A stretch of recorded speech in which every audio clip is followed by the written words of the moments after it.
8월 전쟁 위기의 진실 우리가 가야 할 길이라는 주제로 서울대 정치학 박사과정 수료했습니다. 평화통일 시민행동 정책실장 임용 정책실장을 모셔서 가는 것같습니다.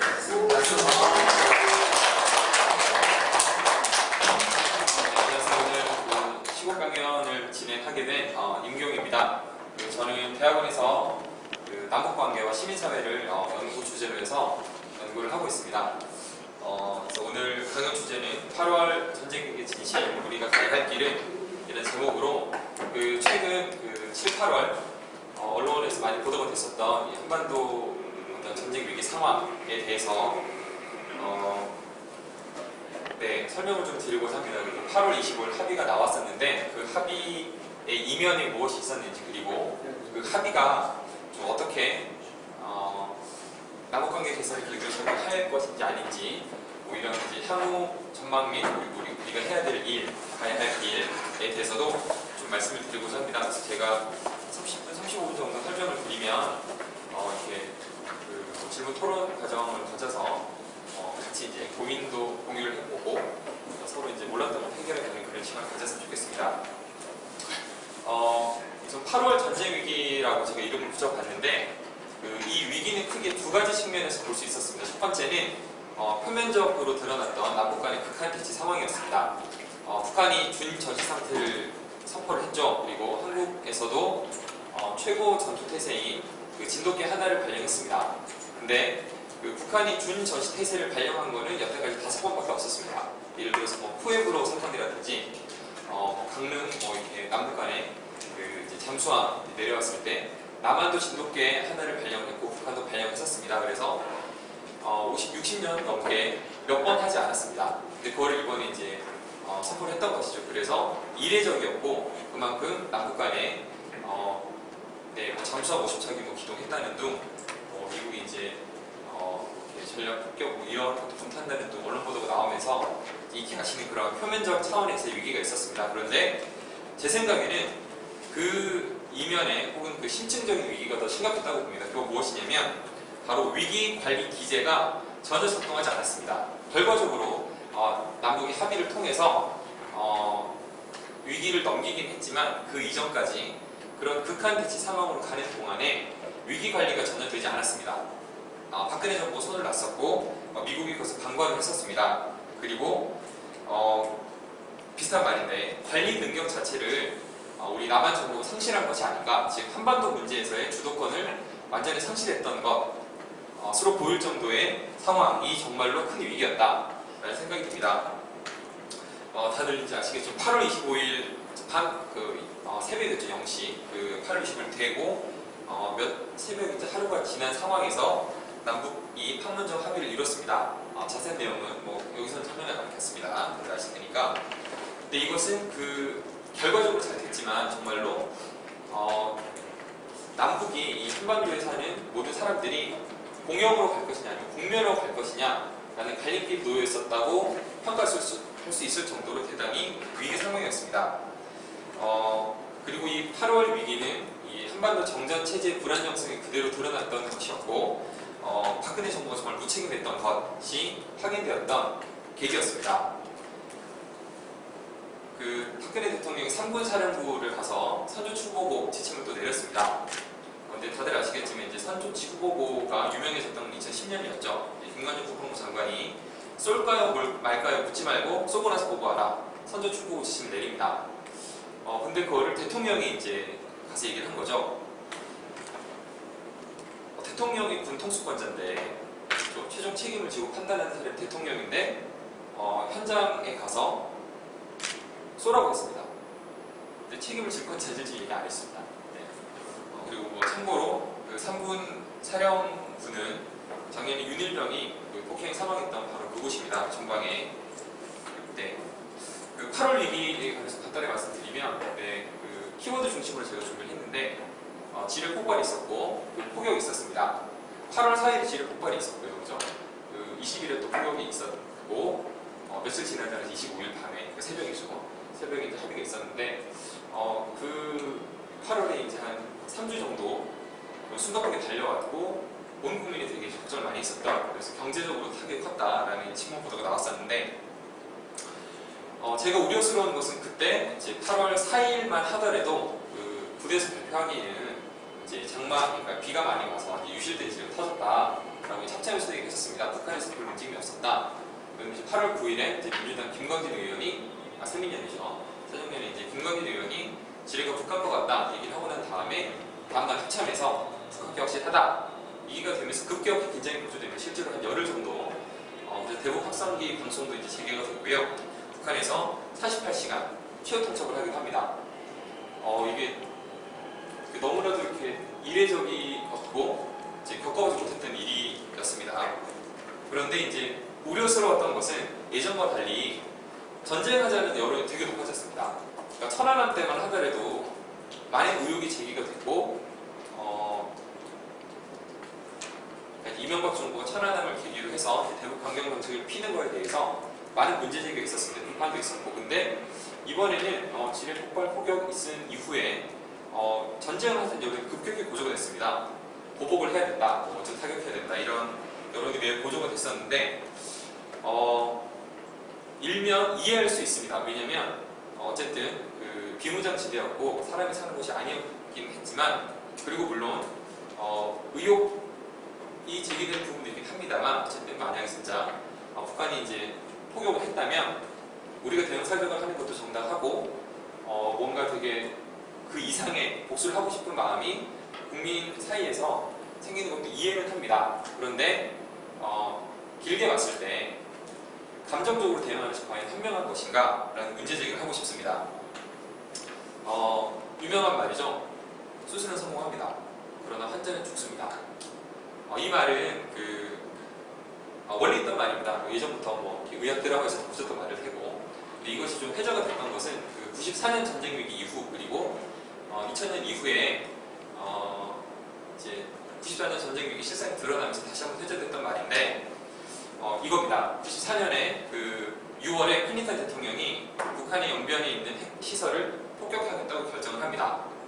그래서 날짜도 정했고 시간도 정했습니다. 그리고 주한미군에 무려 전쟁 기획 장교만 1000명을 급파를 합니다. 그리고 백악관 NSC 안보회의에서 이제 당시 주한미군 사령관 게리럭 사령관에게 북한 폭격할 테니까 준비해라고 지시를 내렸습니다. 그리고 이제 세 번째는 날렵한 출구는 일종의 작전명입니다. 그래서 북한 폭격을 어떤 식으로 할 것인가라는 이런 이름으로 이제 회의를 미국에서 이제 검토를 했었죠. 그래서 폭격을 하기로 결정했었습니다. 그런데 그 피해 규모가 너무 어마어마했던 겁니다. 미국의 이제 랜드 연구소라고 있습니다. 이제 군사 전문 기관인데 여기서 이제 한반도 전쟁 시뮬레이션 해보니까 사망자만 150만 명, 그러니까 죽은 사람입니다. 사상자가 아니고. 그리고 전쟁 피해, 그러니까 전쟁으로 인한 재산 피해가 무려 6천조 원입니다. 그렇게 드러났습니다. 그리고 이거를 이제 연세대 이제 문정희 교수, 저 외교안보 전문가시죠. 문정희 교수 팀이 또 시뮬레이션 해보니까 좀 더 사망자가 많았습니다. 이제 최근에 작년 재정에 해봤는데 무려 사망자만 500만 명입니다. 그리고 재산 피해가 7천조 원입니다. 7천조 원이면 얼마나 많은 돈인지 잘 감이 안 오시죠. 저도 잘 안 오는데 이런 부분은 이렇게 꼼덕꼼지가 없기 때문에 그나마 짐작을 해보자면 우리나라 한 해 예산이 한 330조, 350조 정도 됩니다. 350조로 한 해 예산을 잡으면 7천조는 그겁니다. 20년 동안 그 한 해 예산을 전쟁 피해 복구하는 데 써야 됩니다. 딴 걸 할 수가 없어요. 20년 동안 그것만 해야 됩니다. 나라가 망하는 거죠. 그러니까 그건 존재할 수 없는 나라입니다. 그래서 한반도에 전면전이 발생했을 때는 그거는 당연히 미국이 이기겠죠. 북한이 그러니까 미국하고 전면전을 붙어서 이길 수 있는 나라가 어디 있겠습니까? 당연히 북한이 철저하게 파괴가 되겠죠. 그런데 북한이 파괴되는 만큼 남한은 안전한가? 그리고 사망자 500만 명 혹은 150만 명 중에 그게 다 북한 사람만 죽는 것인가? 아니라는 겁니다. 네. 이미 DMZ 한글로 보지 않는 DMZ에 세계에서 가장 화력이 집중되어 있는 곳입니다. 1시간 안에 우리 군의 시나리오만 따르더라도 1시간 안에 200만 명, 300만 명 이렇게 피해가 예상된다라고 나올 정도로 전쟁이 나는 순간 그건 끝입니다. 한반도에서 전쟁이 절대로 있어서는 안 됩니다. 그게 중요합니다. 그렇기 때문에 한반도 전쟁을 과연 감당할 수 있을 것인가? 라는 부분에 대해서 문제 제기를 드리고 싶습니다. 그리고 94년 전쟁 위기 때 더욱 충격적인 것은 이겁니다. 미국이 우리에게 전혀 알리지 않았습니다. 네, 그래서 당시 대통령 비서실장도 우리 몰랐다라고 얘기를 합니다. 당시 YS 대통령이 회고록에서 이제 그런 뻥을 칩니다. 내가 클린턴하고 대판 싸웠다. 전화를 해가지고 밤새 내가 설득을 해서 겨우 전쟁을 막았다라고 얘기를 했는데 이게 이제 거짓말이었죠. 이게 얼마나 큰 거짓말이었냐면 그 미국 백악관에서 그 대통령 통화 기록을 공개합니다. 한국에 온 게 없었던 거죠. 얼마나 열받았으면 전화온 게 없다고 보였을 정도로 김영삼 대통령도 몰랐고 대부분이 몰랐습니다. 그래서 당시에 그 주한미 대사, 레이니 대사가 소녀딸을 이제 일본으로 보내고 그 주한미군의 가족들에 대한 소개력이 떨어졌지만 우리나라는 대통령도 몰랐습니다. 미국은 알려주지 않습니다. 그리고 막상 전쟁이 났을 때 이렇게 생각해봅시다. 전쟁이 나서 다 파괴됩니다. 근데 그러면 과연 우리 주도로 통일을 할 수 있을 것인가? 그것도 아닙니다. 그 작전계획 5027에 따르면 이제 501로 배치가 된다고 하는데 전면전 상정한 5027이 있습니다. 5027에 따르면 우리가 평양 앞까지 같이 진주를 합니다. 근데 우리는 평양 앞에 신천이라는 곳이 있는데 그 이상 못 올라갑니다. 그 위는 주한미군이 작전하는 지역이고 우리는 거기까지입니다. 그러니까 전쟁이 나고 전면전이 발생하는 하더라도 그러니까 매우 안 좋은 시나리오지만 우리 주도로 전쟁 무력 통일을 할 수 없는 겁니다. 왜냐하면 주한미군이 막았기 때문에. 그리고 개전 초기에 비용이 최소 600억 달러가 발생한다고 합니다. 전쟁이 나면. 근데 그 돈은 고스란히 우리 국가 채무입니다. 우리가 다 돈을 내야 되고 우리 북한 사람뿐 아니라 우리 이제 남한 사람까지 다 죽는 그 전쟁에 우리 돈까지 대가면서 하지만 그렇다고 통일이 되지도 않습니다. 그러니까 철저하게 미국의 동포가 전략 속에서 작전 계획이 입안되고 실행이 될 겁니다. 자, 그런 상황에서 박근혜 정부는 어떤 식으로 대응했는가? 크게 두 가지를 말씀드리고 싶은데 내부적인 것과 외부적인 것입니다. 내부적인 것은 뭐냐면 가벼운 질문 하나 드리면 되게 쉽습니다. 그냥 만약에 한국이 북한이 아니라 다른 나라, 예를 들어 프랑스나 영국이 군비 통제 회담을 한다, 군축 회담을 한다. 그러면 각국 회담 대표가 어떤 부처가 맞는 게 좋을 것 같습니까? 국방부는 아니겠죠. 외교부입니다, 외교부. 그러니까 군 안보 관련된 사안이라고 해서 모든 거를 국방부가 결정하는 것이 아니라 국방부는 뭐 이제 군사적 억지력을 유지하고 뭐 이제 그걸 발전시키고 이런 걸 하겠지만 국방력을 증대시킬 것인가 감소시킬 것인가 혹은 유지시킬 것인가에 대한 결정은 정치의 영역입니다. 외교부가 하는 겁니다. 그리고 그 나라 최고 정책 결정권자 총리고 대통령이 하는 겁니다. 그렇죠? 우리나라가 만약에 북한이랑 한다면 외교부가 나가야죠. 국방부가 나가는 게 아니라. 국방부는 싸우는 조직입니다. 그래서 싸우기 위해서 돈도 따야 되고 엄청난 이 인력을 유지하기 위해서 예산도 많이 따야 되고. 근데 이제 우리나라 국방부 다들 아시겠지만 철저한 기득권 집단이기 때문에 상황과 관계없이 언제나 전쟁을 하려고 합니다. 그런 속성이 있습니다. 가령 예를 들면 그런 게 있습니다. 2009년 대천해전을 예로 들면 11월 10일에 이제 NLL 근처에서 북한 경비정이 내려왔습니다. 근데 거기에 대해서 이명박 정부 때였죠. 해군이 어떻게 대응했냐면 2분 동안 3,960발의 대포를 쏴버립니다. 기관총을 쏴버립니다. 근데 이제 기관총이라 했을 때 이제 단순히 이런 기관총이 아니라 이제 해상에 쓰는 기관총인 거죠. 그러니까 대포 바로 밑에 있는. 근데 그것 때문에 북한 승무원, 승조원 8명이 죽습니다. 그리고 이제 퇴각을 하죠. 근데 2분 만에 있었던 일이고 일방적으로 우리가 이제 피해를 입혔음에도 불구하고 어쨌든 이제 그거를 군에서는 해전이라고 붙였는데 이것도 되게 우스운 거죠. 아무튼 근데 거기 관련해서 제가 말씀드리고 싶은 것은 뭐냐면 해양에서 전투가 일어났을 때 사격 상한선이라는 게 있습니다. 사격 상한선. 왜냐하면 해양에서는 탄약을 보급받기 어렵습니다. 그렇기 때문에 군사적 목적을 달성했을 때는 중지해야 됩니다. 탄약을 더 이상 사용하면 안 됩니다. 왜냐하면 탄약이 없을 때 예상하지 못한 다른 상황이 나타난다 그러면 방어를 할 수 있기 때문에 그걸 철저하게 지키도록 되어 있습니다. 그런데 이때 상한선을 전혀 지키지 않았습니다. 군에서 다 쏟아서 퍼부어버렸습니다. 그리고 그거를 이제 우리가 승리했다라고 이제 했는데 큰 문제가 하나 있었습니다. 좀 이따가 한꺼번에 말씀드릴 텐데, 그리고 2013년 10월 7일 기억나실지 모르겠지만, 죄송합니다. 2014년인데요. 작년입니다. 그 인천 아시안게임 폐막식이 10월 4일이었습니다. 그때 북한 대표단 내려왔죠. 그래서 고위급 회담을 갖기로 합의를 했었는데, 불과 4일 만에 또 그 서해에서 군사적 충돌이 있었습니다. 이번에도 우리가 경고 사격을 했죠. 그래서 북한이 기관총으로 응대를 했습니다. 근데 그때 거리가 8.8km였습니다. 북한 기관총이 오지 않는 거리죠. 그런데 이제 우리 해군에서 76mm 한 포를 이제 발사를 하려고 했는데 마침 고장이 나서 못 쐈다고 합니다. 그래서 충돌이 크게 벌어지지 않고 다치지 않았는데, 그 당시 언론 보도에 따르면 한 포가 막히니까 우리 해군이 그랬답니다. 그 수나 크루즈 미사일을 쏘려고 했답니다. 네, 아주 그냥 네, 그랬다고 하죠. 그래서 그때 합참의장이 그랬던 최근 합참의장이 왜 못 쐈냐고 히스토리를 만들 수 있었냐고 매우 아쉬웠다고 합니다. 공개적으로 언론에 보도됐는데, 그리고 불과 사흘 후에 그래서 10월 7일에 그런 충돌이 있은 지 사흘 후에 대북 전단이 또 이제 뿌려집니다. 그래서 처음으로 이제 육지에서 북한이 이제 그때 고사총공 복사포를 처음으로 이렇게 발사했다는 게 언론 보도에 나오죠.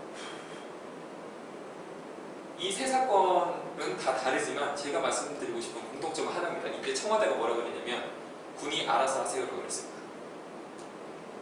일촉즉발의 위기였고, 그러니까 전면전까지는 가지 않더라도 최소 국지전이 벌어질 수 있는, 2009년만 해도 북한 사람이 8명 죽었는데 북한이 열받아가지고 대형 사격을 크게 했으면 어쩔 뻔했습니다. 그런데 청와대에서는 MB 때도 그랬고 박근혜 때도 그랬고 알아서 하세요라고 했습니다. 군이 알아서 하세요. 그래서 다시 저 말이 정말로 무책임한 말이에요. 대통령이 더군다나 국방장관이 그 말하는 것도 어이가 없지만 대통령이 선전추복을 얘기합니다. 국보통수관잖아. 이게 얼마나 어이없는지는 그 자체만 봐도 이해가 되지만 좀 비교를 하기 위해서 두 가지 정도만 이제 비슷한 사례를 가져오려고 합니다. 쿠바 미사일 위기 관련해서 다들 아시기 유명한 사건인데, 핵전쟁으로 갈 수 있었던 상황입니다. 그래서 소련하고 미국이 엄청난 이 물밑 정보전도 하고 이제 거의 매일 비상연령이는 백악관도 그렇고 이제 크렘린도 그랬고 서로 이제 간첩들 이제 품어서 거짓 증언하고 엄청난 이제 그런 과정에서 결국 케네디가 핵전쟁은 안 된다. 그래서 대화로 풀기 결정을 합니다. 근데 이때 미 해군이 우리는 저기 소련 선박이 넘어오면 폭격할 거다. 우리는 행동 절차, 그러니까 표준 행동 절차를 그러죠. 그렇죠? 저 회사에 있는 그런 거. 해군이 우리가 정해놓은 게 있기 때문에 우리는 공격할 거다라고 해버립니다. 그래서 케네디가 그거를 통제하지 않았으면 정말로 소련하고 충돌이 있었을 겁니다. 그런데 그때 백악관과 국방장관이 대통령이 임명하니까 우리랑 좀 다른데요. 이제 겨우겨우 통제를 해서 막았습니다. 그리고 이제 프랑스의 한 총리가 한 말인데 너무 상식적인 말입니다. 전쟁은 군에 맡기기엔 너무 중차대한 문제입니다. 군에 맡길 수 없습니다. 그리고 빌리 브란트의 그러니까 독일 통일의 초석을 다졌다는 빌리 브란트 총리가 있습니다. 빌리 브란트 총리의 오른팔이었던 이제 에본 바하라는 사람이 있는데, 이분이 한 말입니다. 미사일 수를 세고 대포의 사정거리를 재고 위협설이 대두하는 것, 그것이 중요해지는 것은 이미 정치가 실패했다는 것이다 라는 겁니다. 그런 위기 상황을 조성하고 방치하고 해결하게 들지 않는 것은 너무나도 큰 직무입니다. 대통령으로서 그리고 군 통수권자로서 있을 수 없는 일이었습니다. 두 번째 말씀드리고 싶은 통제력을 상실했다는 것은 이제 이 부분의 외부인들, 그러니까 방금 말씀드렸던 것은 군에 대한 통제가 실패했다는 것이고, 두 번째는 미국과의 관계에서 한미동맹 혹은 이제 그런 관계에서 전혀 노력을 하지 않았습니다. 그러니까 미국이 힘이 센 건 누구나 다 알고 있습니다. 근데 그렇다고 해서 모든 것을 미국이 하자는 대로 따라갈 수는 없습니다. 미국의 이익과 우리의 이익은 똑같을 수 없습니다. 그런데 박근혜 대통령이 이제 선조추복을 얘기했죠. 근데 제가 보기에는 이것은 마치 김관진 국방부 장관이 선조추복을 얘기하면서 대통령에게 책임을 떠넘겼던 것처럼 군 작전 지휘권을 갖고 있는 미국에 떠넘긴 것이 아닐까라고 해석이 됐습니다. 물론 아닐 수도 있습니다.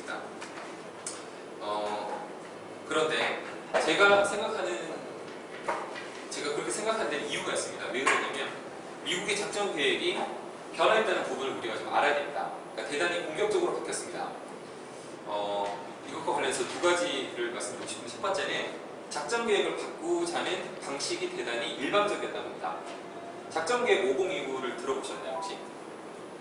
한미연합사가 갖고 있는 작전 계획의 기본은 5027입니다. 그러니까 전면전을 상징하는 훈련인데요. 그러니까 작전 계획인데 2000년대 초중반부터 여러 가지 버전의 작전 계획이 나옵니다.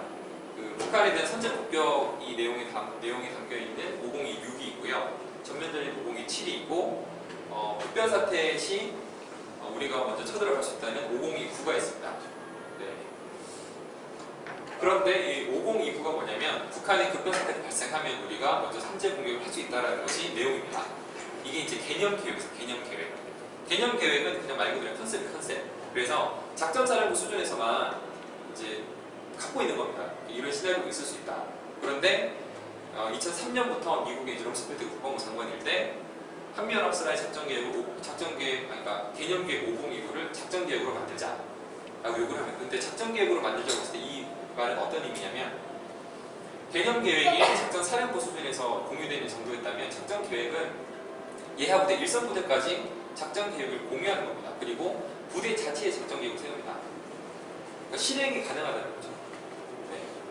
북한에 대한 선제 공격 내용이 포함된 5029를 한미연합사 공식 작전 계획으로 만들겠다라고 미국이 선포를 합니다.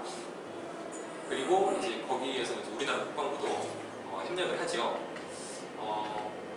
그래서 이때 이제 러포트 중앙미군 사령관이 러포트였던 것 같은데 러포트 사령관에 대해서 이제 한국 이제 청와대 NS 쪽에서 이제 이의 제기를 합니다. 문제 제기를 합니다. 너무 위험하다. 근데 이제 이때 러포트 사령관이 그럽니다. 지금 동맹 깨자는 거냐? 라고 배를 찝니다. 네, 감히 이 연합사령관 주제에 직급으로는 연합사령관이 매우 낮습니다. 다들 아시겠지만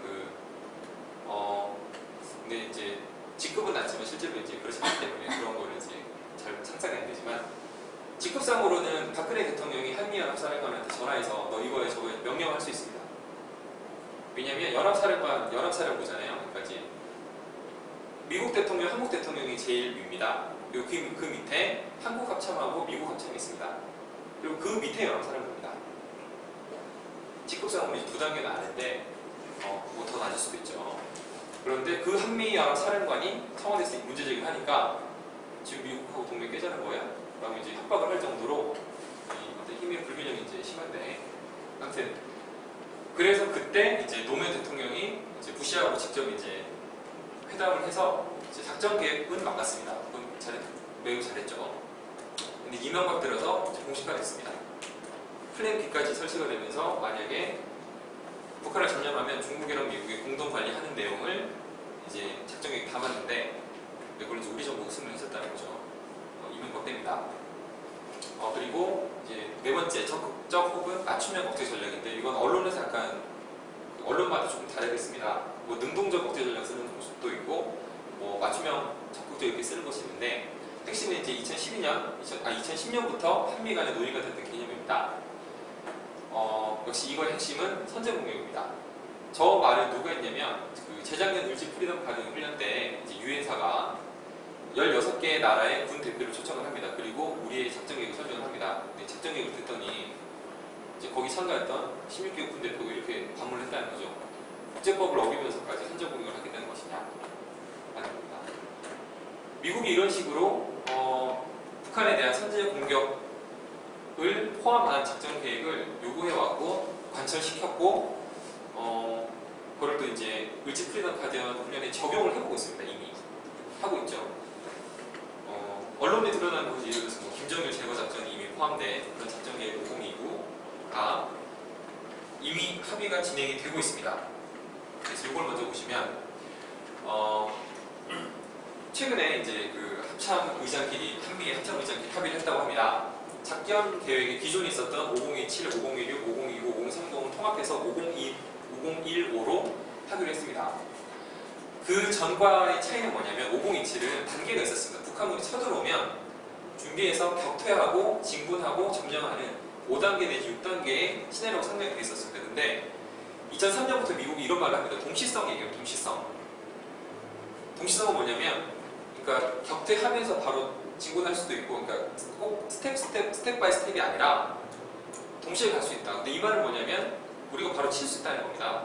그게 501호 내용이었죠. 그게 고스란히 놓은 것이 신규작교 501호입니다. 예전에는 북한이 이제 보면 이렇게 왼쪽 그림 설명드리지 않겠습니다. 오른쪽만 보시면 사실상의 선제 타격입니다. 그러니까 징후를 보이면 치겠다는 겁니다. 핵심. 북한이 움직일 것 같으면 우리가 치겠다.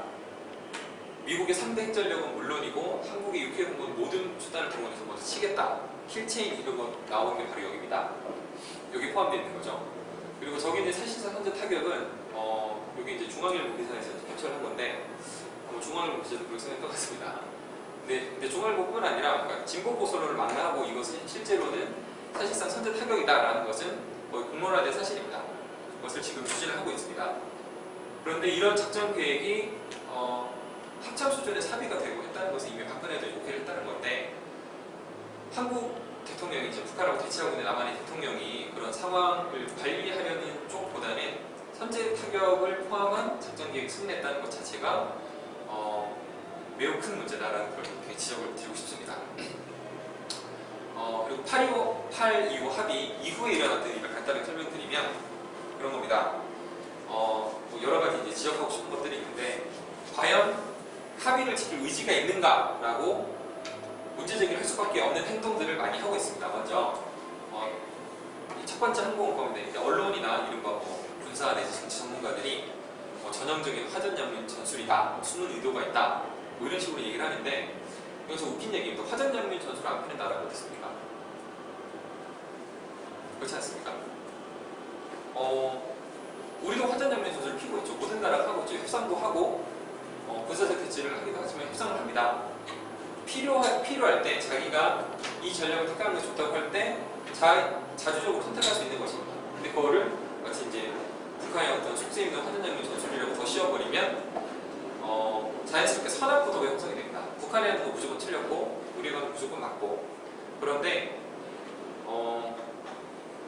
이번에 북한에 대해서 대북 확성기 방송을 재개했죠. 근데 그건 우리가 약속을 깬 겁니다. 물론 그 전에 이제 지뢰 폭발이라는 이유가 있었지만 어쨌든 깼습니다. 우리가 약속을 어겼어요. 할 수 있잖아요. 우리가 판단해서 할 수 있잖아요. 그런 건데 유독 북한에 대해서는 이제 화전양면 전술이고 북한에 무조건 틀렸다라고 선언구도로 몰아가는 것은 대단히 어떤 그 왜곡된 현실 인식을 유도할 수 있다라는 생각이 듭니다. 그리고 두 번째는 급변사태 흡수통일 체제 통일이 매우 잦은 빈도로 재개 계속 되고 있습니다. 그 2015년 7월에 다들 아시겠지만 이제 한겨레에서 보도를 했습니다. 그 통일준비가 있습니다. 지금 통일준비 직원들이 과로사할 지경에 나옵니다. 흡수통일과 체제통일 연구하느라. 그리고 6월 말인가요? 박근혜 대통령이 비밀리에 국정원을 방문했다고 하죠. 7월 10일쯤 보도가 됐는데 그때 박근혜 대통령이 얘기를 또 했습니다. 무슨 일이 생길지 모른다. 북한에. 좀 더 시간을 거슬러 가면 3월에 그 통일준비위원회 부위원장 정종욱 부위원장이 또 그런 말을 합니다. 통일준비 내에 체제통일과 흡수통일을 준비한 팀이 있다. 그 얘기를 하죠. 그게 또 남북관계에 큰 타격을 줬었는데 이런 식으로 이런 인식을 가지고 그런 정책을 준비하고 있다는 것은 큰 문제가 있고 더군다나 8월 25일 합의 이후에도 이런 것이 계속 제기가 되고 있다는 부분 과연 그 남북간 관계 개선을 이룰 의지가 있는 것인가 라고 묻지 않을 수 없습니다. 그리고 장관도 몰랐던 이 부분은 뭐냐면 그 언론에서 크게 떠들썩했던 것 중에 하나였죠. 북한의 무려 50척이 갑자기 사라졌다. 그렇죠? 근데 이거 알고 보니까 일단 첫 번째는 50척이 기동을 하는 건 불가능하다고 합니다. 이런 뉴스 없는 얘기. 두 번째는 국방부 장관도 몰랐답니다. 그냥 국방부 대변인이 청와대 받고 지시를 받고 그냥 발표를 해버린 겁니다. 책임을 지지 않았죠. 그리고 네 번째, 이제 참수작전과 작전계획 5015가 나오는데 작전계획 5015 설명은 아까 드렸으니까 하지 않고 참수작전만 말씀드리면 참수작전은 말 그대로 목을 매는 겁니다. 그러니까 그 북한 최고 지도자의 목을 베겠다는 겁니다. 북한이 핵 혹은 대량 살상 무기 혹은 생화학 무기 사용을 하려는 징후가 포착될 시에 그거를 공식적인 참수 작전, 그러니까 작전 계획에 넣겠다라는 것을 발표를 해버린 겁니다. 그 전까지 검토가 되긴 했었는데 이걸 공론화했다는 게 큰 문제인 겁니다. 두 가지 면에서 문제가 있는데 첫 번째는 현실성 부분이 현실성. 물론 둘 다 현실적인 문제가 있지만 미국이 쓰는 참수작전 개념은 뭐냐면 반게릴라전을 쓰는 겁니다. 반게릴라. 그래서 이라크라든지 아프간이라든지 그러니까 반게릴라 혹은 반테러 전쟁, 물론 반테러 전쟁의 말 자체가 틀린 말이라고 생각하지만 어차피 반테러 전쟁 수행 시에 그 적의 우두머리가 뭔가 위험한 짓을 하려고 할 때 일단 쳐 없애겠다라는 게 참수작전입니다. 그런데 정규군이 대치하고 있고 핵을 가지고 있는 나라 사이에서 참수작전을 펼치는 것은 불가능합니다. 그런데도 참수작전을 공식화했습니다. 네, 그것이 이제 큰 문제고요. 이제 두 번째는 제가 까먹었습니다. 두 번째도 중요했는데, 그래서 참수작전 계획을 발표했다는 자체가 대단히 큰 문제다라고 말씀드리고 싶습니다. 그리고 네 번째는, 다섯 번째는 언론, 청와대, 여당 가릴 것 없이 속도 조절은 여기를 다 꺼냈습니다. 그리고 대북 정책은 변함없어야 한다. 그리고 이게 이제 통일부 장관이 그런 얘기하죠. 8월 25일 합의를 하면서 남북이 정상회담 논의를 하지는 않았는지, 그리고 이후에 오이사주 체제 할 가능성은 없는지 기자들이 물어봤을 거 아니에요. 근데 이제 통일부 장관이 그랬죠. 정상회담 논의는 논의조차 하지 않았다. 오이사 조치도 북한이 하나같이 사과를 하지 않으면 절대 없다. 라고 이제 선을 그어버렸습니다. 그러니까 합의를 한 이후에 분위기 살려서 정상회담까지 가도 모자랄 판에 이제 그 남북관계 주무부처 장관이 나와서 이제 절대 그런 일 없다, 절대 안 하겠다 이렇게 이제 분위기를 하는 거죠. 그리고 박근혜 대통령도 마지막에 말씀드리겠습니다. 중국 가서도 얘기를 하고 또 중국 돌아와서 얘기하고 북한의 BMZ 도발 때문에 한반도가 위험하다, 북한이 핵을 빨리 포기해야 된다 이 얘기를 계속합니다. 8월 25일 합의를 지킬 의지가 있는 것인지, 그리고 이제 이거는 또 한때 화제가 됐습니다. 10월 북한 도발설인데 이제 이것도 역시 국방부 차관입니다. 물론 차관이 높은 자리긴 하지만 그 최고 결정권자 사이에서 얘기가 되고 있는데 차관이 갑자기 툭 튀어나와서 북한 도발할 거다, 확실하다 라고 얘기를 하는 거는 더군다나 이제 합의가 나오고 며칠 되지 않아서 명백한 의도가 있는 겁니다. 합의 분위기를 잡지 않아 하고 이 분위기가 혹시 관계 개선으로 이어질 것에 대한 두려움을 이기지 못하고 이런 이제 어깃장을 놨던 겁니다. 네, 이제 강의가 또 전적으로 치닫고 있습니다. 제가 지금까지 말씀드렸던 것은 좀 이렇게 한반도, 남북 그리고 한미 관계 쪽에서 봤다면 좀 이 8월의 상황을 좀 동북아 국제정치 맥락에서 봤으면 좋겠어서 이런 제목을 달아봤는데요. 두 번째 줄을 먼저 가지면 좋겠습니다. 그 한반도의 어떤 여러 종류의 그리고 이제 여러 시기에 위기라는 게 계속 존재했습니다. 군사적 충돌도 있었고 서로 불을 단절하는 한 라인을 끊는다든지 위기가 있었습니다. 근데 과거의 위기가 좀 우발적이었고 좀 이렇게 뚝뚝 끊기는 단속적인 위기였고 단기적인 위기였다면 어느 순간 의도적이고 그리고 연속적이고 또한 장기적으로 위기의 양상이 변했습니다. 2010년을 기점으로 크게 변했습니다. 미국이 이제 공식적으로 대중국 공세 전략을 천명했던 시기이고요. 그리고 일본이 이제 군사 대국화에 이제 강경 트랙을 걸던 시기, 그리고 하필 그때 이제 한국의 대통령이 이명박이었던 거죠. 그 천안함을 빌미로 해서 북한에 대한 군사적 압박을 달성하려던 그런 이제 야심과 야욕이 한데 뭉쳤습니다. 그래서 그때부터 서해가 일상적인 분쟁의 바다가 됐습니다. 항공모함이 들어온 그때 처음이거든요. 항공모함이.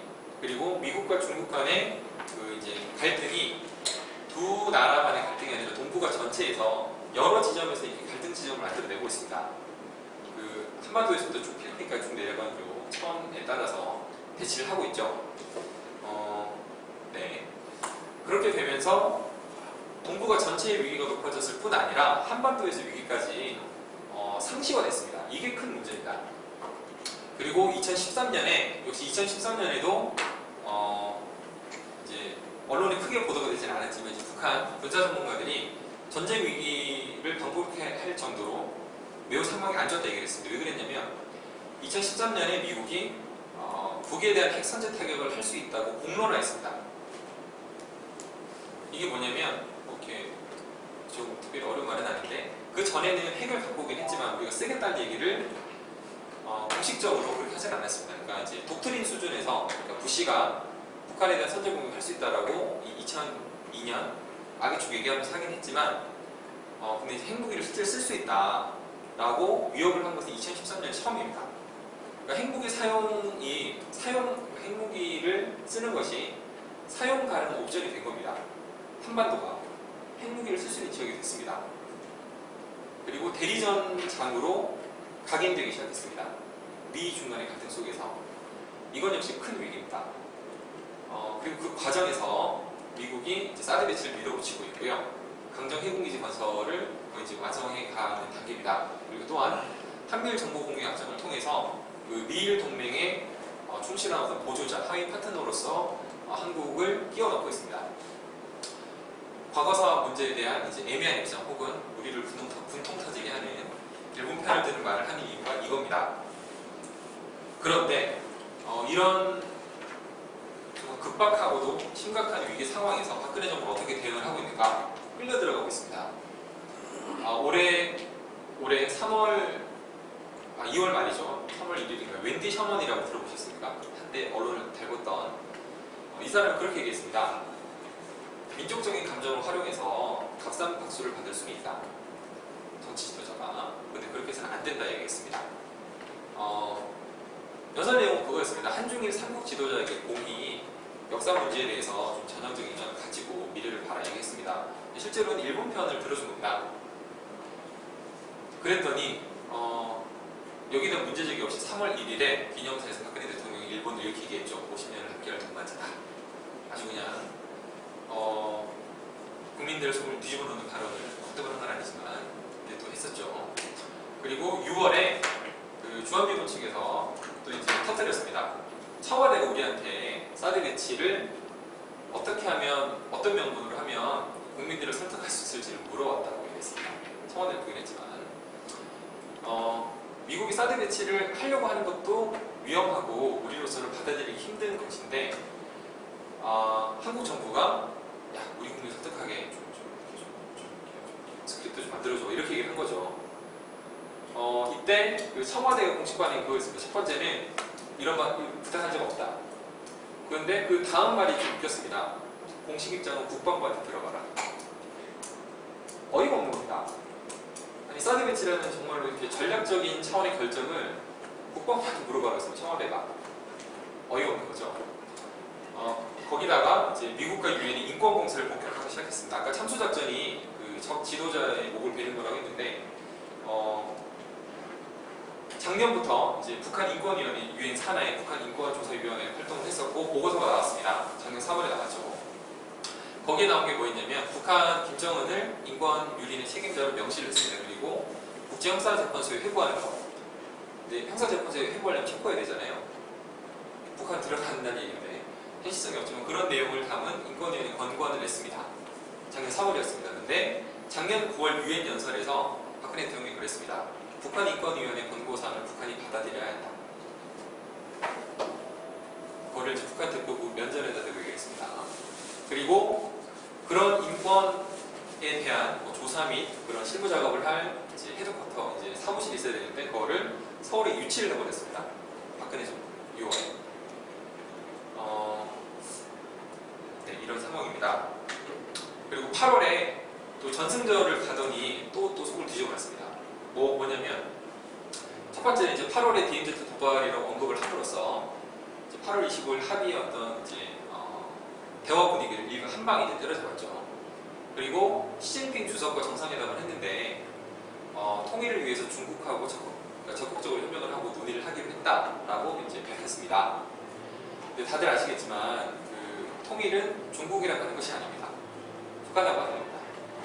박근혜 대통령이 또 이제 그런 생각을 했을지 모릅니다. 전 우주가 도와주면 뭐든 해낼 수 있다. 그래서 생각했을지 모르겠지만 그럴 수 없죠. 그리고 이것은 일종의 실패한 전략을 따라가기입니다. 전략적 인내라고 아시죠? 전략적 인내. 미국의 대북 정책의 기조를 전략적 인내라고 합니다. 아무것도 안 하겠다는 거죠. 근데 이 전략의 내용이 있긴 있었습니다. 뭐였냐면 중국을 압박해서 북한이 핵을 포기하도록 한다라는 것이 전략적 인내였습니다. 근데 북한은 중국말을 듣지 않습니다. 이거는 뭐 제가 부연 설명을 더 할 필요 없을 정도로 다들 아시는 걸 텐데 그걸 그대로 따라하겠다는 거에 불과합니다. 그리고 또 하나 그 일종의 왜곡도 있었는데 박근혜 대통령 청와대에서 그렇게 얘기했습니다. 시진핑 주석이 그 남북의 조속한 통일을 지지했다. 그런데 중국 측 언론 자료에 따르면 중국은 그랬다면 자주적 통일을 지지한다. 왼쪽에 있는 조속한 통일이 이제 어떤 후속 통일, 체제 통일, 뉘앙스가 강한 말인데 이런 말을 요즘 언론 플레이를 한 거죠. 네, 그 통일과는 점점 더 멀어지는 발언과 행동만 하고 있습니다. 그래서 마무리를 짓겠습니다. 우리가 가야 할 길에 대해서 제언을 드리면 일단 상황에 대한 정리를 드리겠습니다. 위기가 고조화되면 군사위기가 고조되면 한국은 주변화됩니다. 들러립니다. 작전 지휘 것도 없고 북한이 우리 말을 듣지도 않습니다. 우리가 할 수 있는 게 없어집니다. 그렇기 때문에 애초에 위기 상황을 피하는 것이 상책입니다. 그게 제일 현명하고 정치라는 것은 그것을 위해 있는 겁니다. 작전 계획 5029 브리핑을 들었던 노무현 대통령의 한 말입니다. 다 듣고 나서 이렇게 얘기했답니다. 이제 내가 할 일이 뭔지 알았다. 이런 작전 계획이 실행되는 상황을 만들지 않는 것이다 라고 얘기했습니다. 대통령은 그래야 됩니다. 정치가가 해야 되는 일은 그런 일입니다. 박근혜 정부의 대결적 대북 정책에 근본적 전환이 있어야 됩니다. 그게 없이는 8.25 합의가 생명력을 가질 수 없습니다. 회담을 몇 번 하고 또 소강 상태 그리고 대치 상태로 갈 확률이 매우 높습니다. 박근혜 대통령이 말하는 이제 그놈의 진정성 먼저 보여줘야 됩니다. 오이사 조치도 해제하고 금강산 관광도 재개하고 이런 조치를 행동을 보여주면서 북한에도 진정성을 요구해야 말이 통하지 그런 거 없이 네가 진정성 보여야 돼 라고 얘기하는 거는 불복을 강요하는 겁니다. 대화가 될 수 없습니다. 그리고 우리의 위상과 발언권은 남북관계에 따라 결정됩니다. 남북관계가 안 좋아지니까 미국이 대중국 봉쇄 전략의 일환으로 사드 배치도 할 수 있는 거고 일본이 한반도 진출 얘기도 할 수 있고 자위대의 그 군사력 증강에 박차를 가할 수가 있는 겁니다. 매우 아쉬운 상황이죠. 네 번째 줄에 있는 말은 그겁니다. 그 예전에 그 동서독일 통일 전입니다. 근데 이제 동서독이 정상회담을 하기로 한 거죠. 정상회담에서 서로 상호 인정하고 그래서 그거를 이제 에곤 바란 아까 그 인사를 이제 프란스 총리가 이제 미국에 보냅니다. 닉슨 대통령한테 보냅니다. 닉슨 대통령이 심기가 매우 불편했던 상황이죠. 그래서 그 특사에게 이렇게 얘기합니다. 논의할 거면 앉고 통보하러 왔으면 나가라. 그때 이제 독일 특사가 그랬답니다. 이 얘기를 듣고 총리가 이렇게 대답했답니다. 우리는 예전의 독일이 아니다. 동맹보다 중요한 거는 국익입니다. 국익. 자기 나라의 이익입니다. 그럼 한반도의 이익은 무엇이냐? 평화입니다. 평화 통일입니다. 동맹을 휘둘리지 않고 국민들을 위한 그리고 한반도 전체 평화를 위한 선택을 할 수 있어야 합니다. 그리고 또 우리가 힘을 보태야 할 일, 그리고 우리가 같이 했으면 좋은 일은 그렇기 때문에 남북 화해와 평화 통일을 시대적 배수로 만드는 작업을 쉬지 않고 꾸준히 열심히 해야 합니다. 그래야 8월 위기 같은 상황의 재발을 막을 수 있고 8월 위기를 조성하게 만들었던 여러 요인들도 극복을 할 수가 있습니다. 네, 행동하는 것 이외에는 답이 떨어지지 않습니다. 우리가 열심히 고민도 하고 공부도 하고 한반도의 평화와 통일을 위해서 열심히 살았으면 좋겠습니다. 저희 강의 이걸로 마치겠습니다. 감사합니다.